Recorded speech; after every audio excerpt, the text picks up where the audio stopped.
Okay, here we go. Who's the boss, you or me? Who is the boss?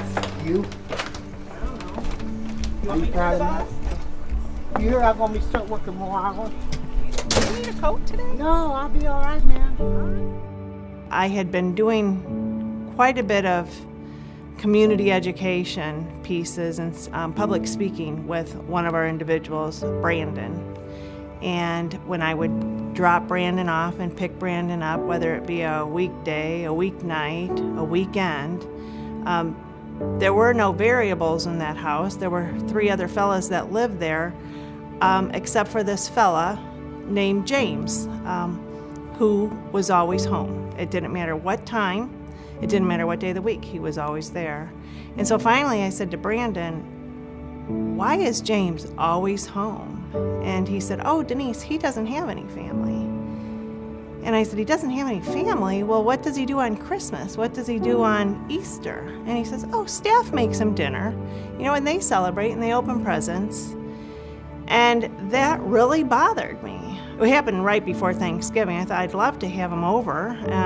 My family is like open arms, please bring him.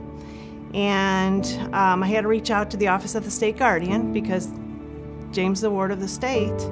And they said, sure. And one day I approached him and said, James, I was wondering if you would like to join me and my family at our house for Thanksgiving. And his eyes got real big and he looked at me and he said, you mean I get to go home for Thanksgiving?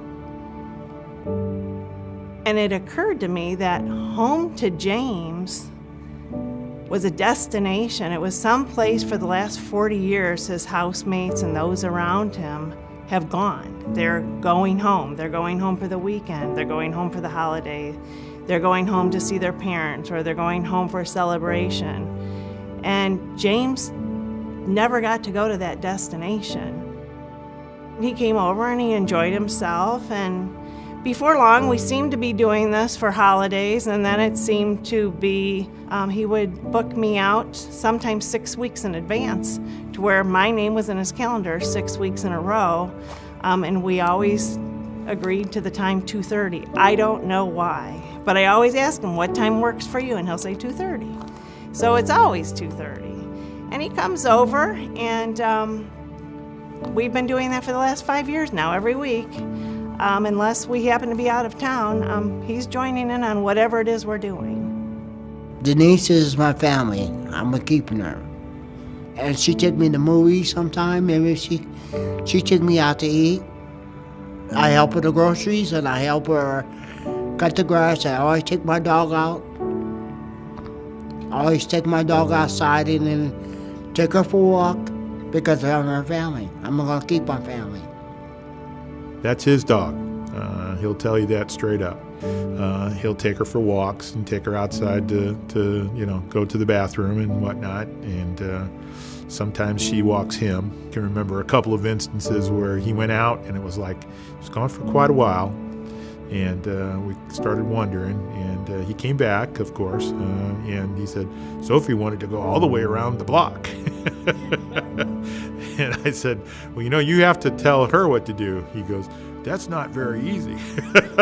So, but he really loves Sophie. Ed, I like him too. He's my family. And I'm going to keep Ed, I'm going to keep Carlene, and I'm going to keep Patrick. I like to ask him about how work's going. He likes to tell me about how work's going, the hours he's putting in. He's always saying that he's working like a duck. So he enjoys, telling me about his job and stuff like that. And time has gone on, more holidays have passed, more time with the family together. He's just kind of become part of it. When I go over to their house now, I expect to see James there.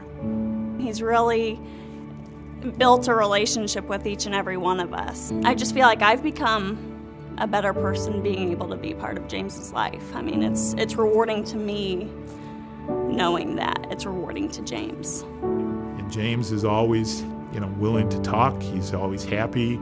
He's appreciative of anything that he gets. He's never got an ill word for people. He's always willing to step out. And as a community, we could all learn from that. James has been from one institution to another, and he's used to institutional living. He's been with Spark about 25 years. And the group home setting for him has been wonderful. It allows him the amount of freedom that he needs, and that need changes depending on where he's at in his life.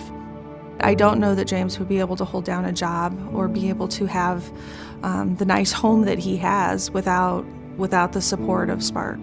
Spark receives some amount of money from the state of Illinois through Department of Human Services to provide supports and services.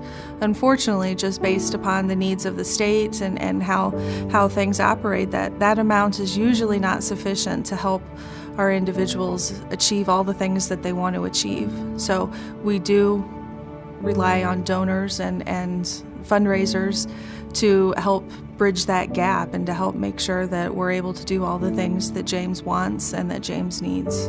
There is some risk, but I think it's a risk worth taking. I think, I wish I could do it for everybody. I wish everybody had somebody in their life to make them feel like they were super special. I think all of us have that one person in our life, maybe two, and maybe we're fortunate to have a whole group of people who think we're super special, someone who thinks we hung the moon. And I think that helps James move forward when he knows he has somebody who's going to make a big deal out of whatever accomplishment he's working at or has tried to has achieved or is working toward achieving. To be respected, to be accepted, to be made to feel special. And while I do that for James in particular, Spark tries to do that for all the individuals we support. And I would imagine, maybe other agencies try to do that, but I don't think that they meet the demand. I'm 61. I'll be 62 next year. How long do you plan on keeping me? A long time. How long? Forever.